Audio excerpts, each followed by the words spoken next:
गुजरात विधानसभेच्या निवडणुकीमध्ये माननीय मोदीजींच्या नेतृत्वात भारतीय जनता पक्षाला एक अभूतपूर्व असा विजय मिळालेला आहे। सर्व प्रकारचे रेकॉर्ड हे भारतीय जनता पक्षाने तोडले आहेत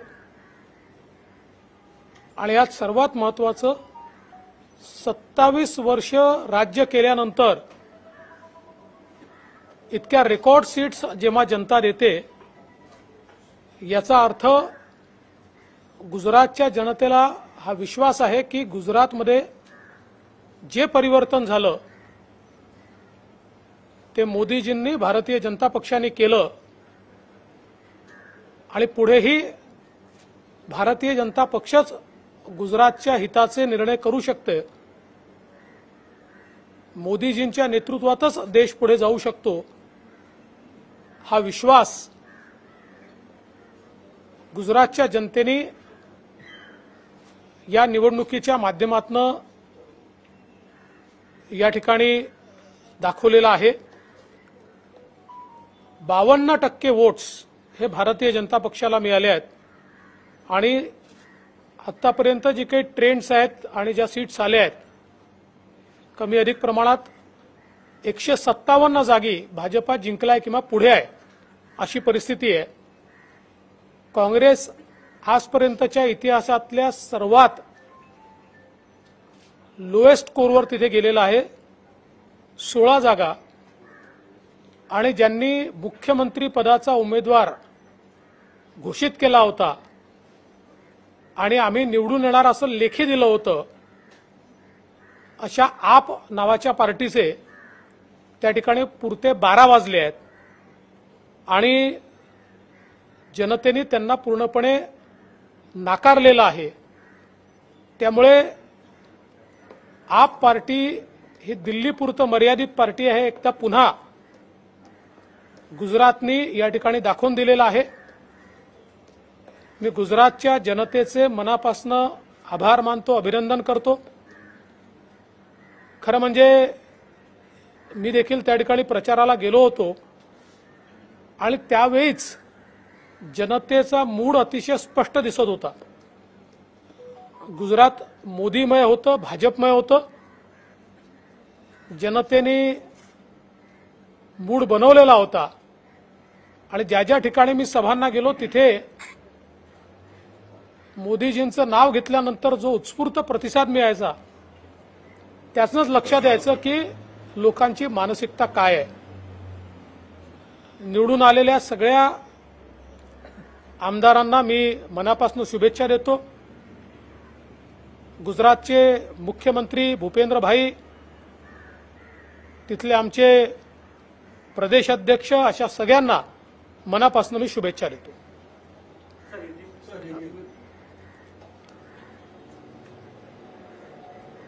भारतीय जनता पार्टी ने प्रधानमंत्री मोदी जी के नेतृत्व में गुजरात में एक नया इतिहास रचा है। आज तक के सारे रिकॉर्ड तोड़कर 157 के करीब सीटें भारतीय जनता पार्टी ने वहां पर जीती है। एक अप्रत्याशित किंतु अपेक्षित विजय भारतीय जनता पार्टी को वहां पर प्राप्त हुआ है। 27 सालों के बाद फिर एक बार चुनाव को सामने भारतीय जनता पार्टी गई। 27 साल राज करने के बाद अमूमन एक एंटी इनकम्बेंसी होगी ऐसा विरोधी पक्ष मानते थे, किंतु ये प्रो इनकम्बेंसी ऐसा मैंने कहा था जो आज रिजल्ट में दिखाई पड़ता है और लोगों ने पूरा विश्वास मोदी जी के ऊपर और भारतीय जनता पार्टी के ऊपर रखा। कांग्रेस का सफाया हुआ है। कांग्रेस ऑल टाइम लो केवल 16-17 सीटों पर वहां दिखाई पड़ती है और जिन्होंने अपना मुख्यमंत्री पद का दावेदार उम्मीदवार घोषित किया था ऐसी आप नाम की पार्टी ये पूरी मुंह के बल गिरी है। उनके नेता अरविंद केजरीवाल जी ने एक टीवी शो में लिखकर दिया था कि हमारी सरकार भी आएगी और हमारी कितनी सीटें आएगी, अब कितनी लिखी थी वो तो उनको मालूम है और टीवी वालों को मालूम है, किंतु आज के रिजल्ट ने ये बता दिया कि वे दिल्ली के नेता है, दिल्ली के बाहर वो नेता नहीं है, उनकी पार्टी नहीं है। मैं मोदी जी के साथ साथ हमारे राष्ट्रीय अध्यक्ष जी का भी बहुत बहुत अभिनंदन करता हूं, जिनके नेतृत्व में भारतीय जनता पार्टी आगे बढ़ रही है। केंद्रीय गृह मंत्री अमित भाई शाह, जिन्होंने अपना बहुत समय गुजरात को दिया, उनका भी आभार व्यक्त करता हूं। गुजरात के हमारे मुख्यमंत्री भूपेंद्र भाई, हमारे प्रदेश अध्यक्ष पाटिल जी, इन सभी को मैं बधाई देता हूं और साथ साथ गुजरात की जनता का भी आभार व्यक्त करता हूं। सर, उद्धव ठाकरे यांनी अभिनंदन केले, पण त्याच वेळा ते असं म्हणतात की महाराष्ट्रातून नेलेले उद्योग फळले, अशी टीका पण केली त्यांनी। मी मागे देखील सांगितलं की उद्धवजींजवळ एक अस्त्र आहे, ते ब्रह्मास्त्रापेक्षा देखील जास्त प्रभावी आहे आणि ते म्हणजे टोमणे अस्त्र। त्यामुळे टोमणे मारल्याशिवाय त्यांचं कुठलं वाक्य पूर्ण होऊ शकत नाही।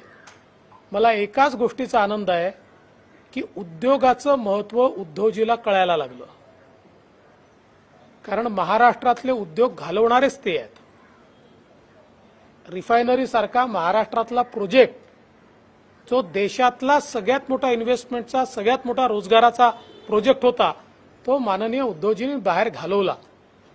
त्यामुळे मला असं वाटतं की खरं म्हणजे कधीतरी अशा प्रकारचा विजय मिळाल्यानंतर आपल्या विरोधी विचारांच्या लोकांचे तोंड भरून कौतुक करायचं असतं, पण अजून त्या मानसिकतेपर्यंत ते पोहोचलेले दिसत नाही। अजूनही जे काही महाराष्ट्रात घडलं त्याचा परिणाम त्याच्या मनावर मला दिसतोय। गुजरातमध्ये जितकं यश मिळालं तर हिमाचल प्रदेशमध्ये नेमकं काय झालं? हे खरं आहे की हिमाचल प्रदेशमध्ये अपेक्षित यश हे भारतीय जनता पक्षाला मिळालेलं नाही। हिमाचलमध्ये एक प्रथा राहिली आहे की दर 5 वर्षांनी त्या ठिकाणी सरकार बदलतं। यावर्षी आम्हाला अशी अपेक्षा होती की हा ट्रेंड आम्ही रोखू शकू। हिमाचलमध्ये मिळालेली मतं चांगली आहेत, जवळजवळ 42% भारतीय जनता पक्षाला आहे आणि आमच्यापेक्षा 1% मत जास्त काँग्रेसला आहे, पण त्या 1%मुळे त्यांना त्या ठिकाणी मेजॉरिटी मिळाली आहे। त्यामुळे कुठेतरी मला असं वाटतं की या 5 वर्षाच्या कार्यकाळानंतर तो जो ट्रेंड आहे तो ट्रेंड बीट करता करता आम्ही राहिलो। 1% मतं जास्ती मिळाली असती तर तो ट्रेंड बीट झाला असता, पण तरी देखील सीट्स काही कमी मिळालेल्या नाहीत, चांगल्याच मिळालेल्या आहेत, वोट्सही चांगले मिळालेले आहेत। भारतीय जनता पार्टी त्या ठिकाणी अजून मेहनत करेल। भाजपचे काही बंडखोर उमेदवार गुजरातमध्ये, खास करून होशियार सिंग यांना तुम्ही मुंबईत भेटला होता। आता जर आकडे बघितले तर 5,000पेक्षा जास्त मतांनी ते आघाडीवर आहेत। गुजरातमध्ये देखील बिहार किंवा गोव्यासारखी काही विशेष जबाबदारी आपल्यावर दिली आहे, काही अपक्ष किंवा या सगळ्यांना बांधण्याची? माझ्यावर या क्षणी कुठलीही जबाबदारी नाही।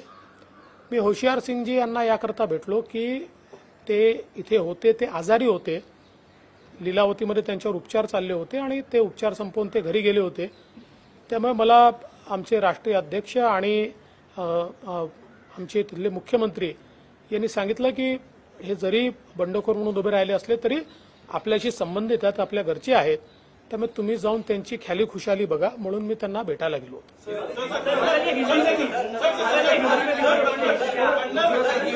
मराठीच खत्म करके हिंदी में नाही, आता तरी त्याच्यावर मी काय बोलणार।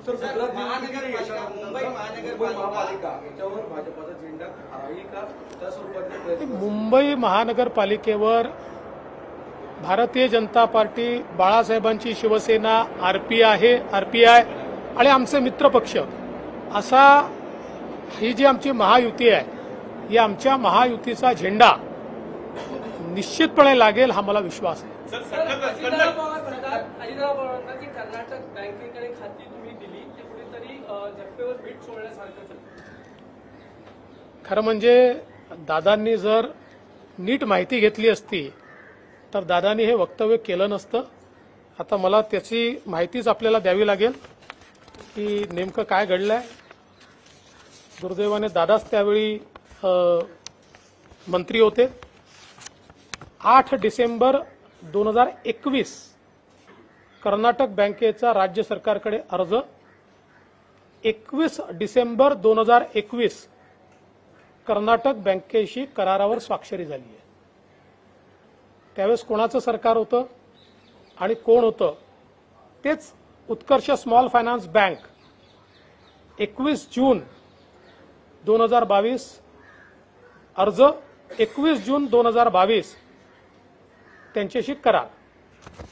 जम्मू काश्मीर बँक 30 जुलै अर्ज, 21 जुलै 2022 ला त्यांच्याशी करार.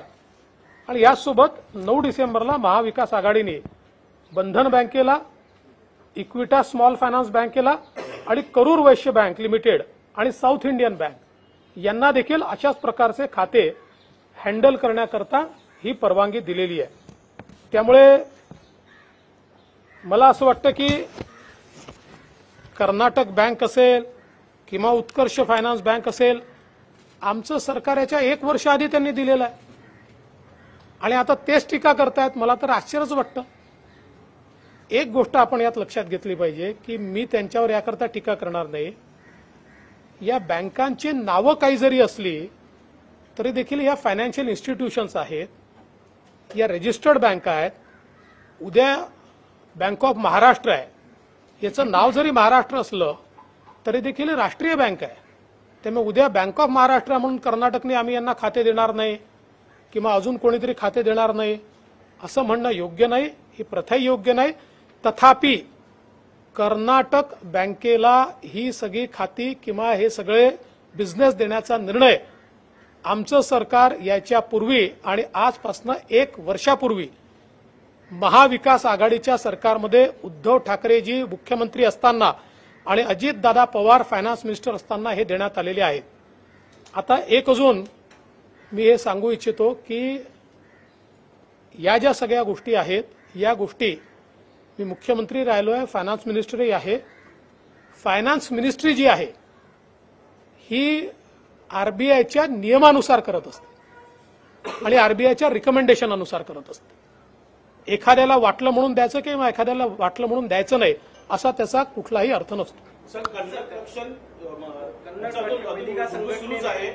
गदगमध्ये आजही गाड्या अडवण्यात आलेल्या, त्यांना तिथे घोषणावली केलेली आहे, त्याच्या गाड्यावर घोषणावली केलेली आहे. आजही ते प्रकार सुरू आहे. मला असं वाटतंय की यामध्ये काहीतरी राजकीय षडयंत्र आहे आणि 2 राज्यांमध्ये अशांतता पसरावी या दृष्टीनं काही लोक आता कार्यरत झालेले आहेत. कारण मी स्वतः तिथल्या मुख्यमंत्र्यांशी बोललो आहे, मी केंद्रीय गृहमंत्र्यांशी बोललो आहे. केंद्रीय गृहमंत्र्यांच्या माध्यमातून कर्नाटकशी देखील जे काही बोलणं व्हायचं आहे ते झालेलं आहे आणि दोन्ही राज्यांनी शांतता कुठेही कमी होऊ द्यायची नाही असा निर्णय केलेला आहे. त्यानंतर या काही घटना काही ठिकाणी होत आहेत, सगळीकडे होतात असं नाहीये, काही ठिकाणी होत आहेत. याच्या पाठीमागे काही राजकीय षडयंत्र आहे असा आता वास यायला लागला आहे. सर, संजय राऊत यांनी आरोप केलाय की त्यांना धमकीचे 2 फोन कालपासून आले आहेत आणि त्यांच्या जीवाला काही बरं वाईट झालं तर सरकार यासाठी जबाबदार राहील. काही चौकशी या संदर्भात केली जाईल. नक्की बघा, ते संजय राऊत असो किंवा कोणी असो, महाराष्ट्र राज्याचे जे नागरिक आहेत त्यांच्या जीविताची रक्षण करणं ही पोलिसांची जबाबदारीच आहे. पोलिसांना आम्ही निश्चित सांगू कुठले फोन येत आहेत, काय फोन येत आहेत आणि त्याकरता जी काही त्या ठिकाणी काळजी घ्यायची ती काळजी घेतली जाईल. सर, गौरी भिडे यांनी जनहित याचिका दाखल केली होती हायकोर्टामध्ये ठाकरे यांच्या प्रॉपर्टीवरनं. आज त्याच्यामध्ये राज्य सरकारच्या वतीने कोर्टात सांगण्यात आलेलं आहे की पोलीस गृह विभाग याचं प्राथमिक चौकशी सुरू करतोय. असे स्वरूपाचे काही आदेश दिले गेलेले आहेत? नाही, आता कोर्टात काय झालंय मला याची पूर्ण कल्पना नाही आहे. त्यामुळे कोर्टात नेमकं काय घडलेलं आहे याची कल्पना घेतल्यानंतरच मी त्या संदर्भात बोलू शकेन.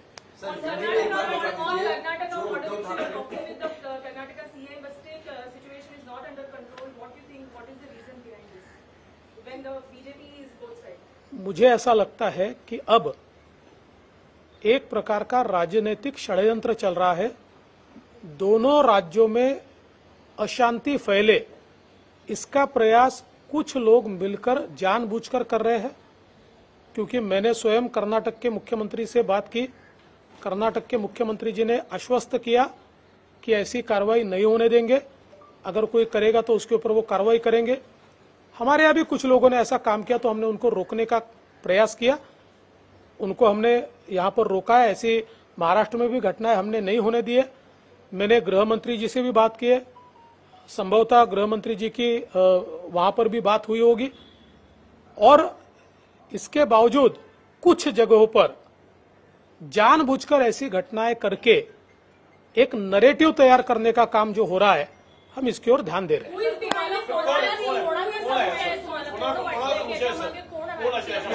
असं आहे की या संदर्भात माहिती लवकरच मी सांगेन, ती माहिती बाहेर येईल। काही ठिकाणची माहिती आता माझ्यापर्यंत पोहोचली आहे, पूर्ण माहिती जोपर्यंत माझ्याकडे येत नाही मी बोलणार नाही। सर, उद्धव जी ने जो पत्र लिखा है, बधाई दी है गुजरात चुनाव को लेकर, उसमें तंज भी कसा है कहीं न कहीं, इस पर क्या कहें? देखिए, व्यक्ति जब आहत होता है, व्यक्ति जब निराश होता है, तब उसमें अपने विरोधियों को जब यश मिलता है तो उसको स्वीकारने की हिम्मत नहीं होती। कभी कभी जब इतना बड़ा यश विरोधियों को भी मिलता है तो खुले मन से उसको स्वीकारना चाहिए, लेकिन वो उसको स्वीकार नहीं पा रहे। लेकिन मुझे बहुत खुशी है कि पहली बार उद्धव जी उद्योगों के बारे में बोल रहे हैं और उद्योग बचने चाहिए ऐसा बोल रहे हैं, क्योंकि महाराष्ट्र से बड़े बड़े उद्योग तो बाहर भेजने वाले ही वो है। रिफाइनरी जैसा उद्योग जो देश का सबसे बड़ी आज तक के इतिहास की इन्वेस्टमेंट, सबसे बड़ी रोजगार निर्माण करने वाली इन्वेस्टमेंट को रोकने का काम उन्होंने किया है। तो चलो इसमें से कम वो सीख ले रहे। सर, हिमाचल में जिस तरह से बीजेपी का फेल्योर रहा, इस बार भी वो नैरेटिव नहीं सेट हो पाया, क्योंकि 5 साल बीजेपी की सरकार रही। एक उम्मीद आप लोग लगाकर बैठे थे, कैंपेन किया था, यहाँ से भी बीजेपी के नेता गए थे, उम्मीद के मुताबिक रिजल्ट नहीं रहा। देखिए, ऐसा है कि एक ट्रेंड हमेशा हिमाचल प्रदेश में रहा है कि वहां सरकार रिपीट नहीं होती, हर बार नई सरकार चुनकर आती है। हम लोगों को जरूर लगता था कि लोग उस ट्रेंड को इस बार समाप्त करेंगे और भारतीय जनता पार्टी को वापस चुनकर देंगे। कुछ उस प्रकार का मतदान भी लोगों ने किया है, क्योंकि मात्र 1% वोट से हमारी सरकार गई है, हमारी सीटें कम आई है। अगर 1% वोट इधर होता तो ये नंबर उल्टा हो जाता। लेकिन फिर भी जो भी जनादेश है उसको स्वीकार करना चाहिए, उसको स्वीकार कर हमारी पार्टी आगे बढ़ेगी। एनसीपी का गुजरात के जो परिणाम है वो मुंबई और महाराष्ट्र पे कितने इफेक्ट दे रहे हैं, और दूसरी तरफ जो है कर्नाटक बॉर्डर पर इस तरह का इश्यू क्रिएट हो रहा है। देखिए, जब कोई बिना पढ़े बिना विचार किए बयान दे देता है तो बयान कभी कभी वो न चाहते हुए भी मूर्खतापूर्ण हो जाता है। कर्नाटक बैंक को जो बिजनेस दिया गया वो दिसंबर 2021 में दिया गया। उस समय उद्धव ठाकरे जी की सरकार थी, एनसीपी के अजीत पवार जी ये उस समय फाइनेंस मिनिस्टर थे, उस समय ये दिया गया है। तो आज उसके बारे में बोलना, ये मुझे ऐसा लगता है कि थोड़ा उनका अभ्यास कम पड़ा है। लेकिन मैं उसके बावजूद ये कहना चाहता हूं कि किसी बैंक को कोई नाम है, इसके आधार पर हम डिस्क्रिमिनेट नहीं कर सकते। कल हमारी बैंक ऑफ महाराष्ट्र है, वो कोई महाराष्ट्र सरकार की बैंक तो नहीं है, लेकिन नाम महाराष्ट्र का है, इसलिए उसको कोई डिस्क्रिमिनेट करे ये भी गलत है। इसमें आरबीआई जिन बैंकों को परमिशन देता है और जिनके साथ स्टेट बिजनेस करे कहता है, ऐसे किसी भी बैंक के साथ कोई भी स्टेट अगर बिजनेस करे तो वो गलत नहीं होता है। लेकिन फिर भी बिना सोचे समझे नैरेटिव तैयार करने के चक्कर में ये जो बयानबाजी हो रही है गलत है।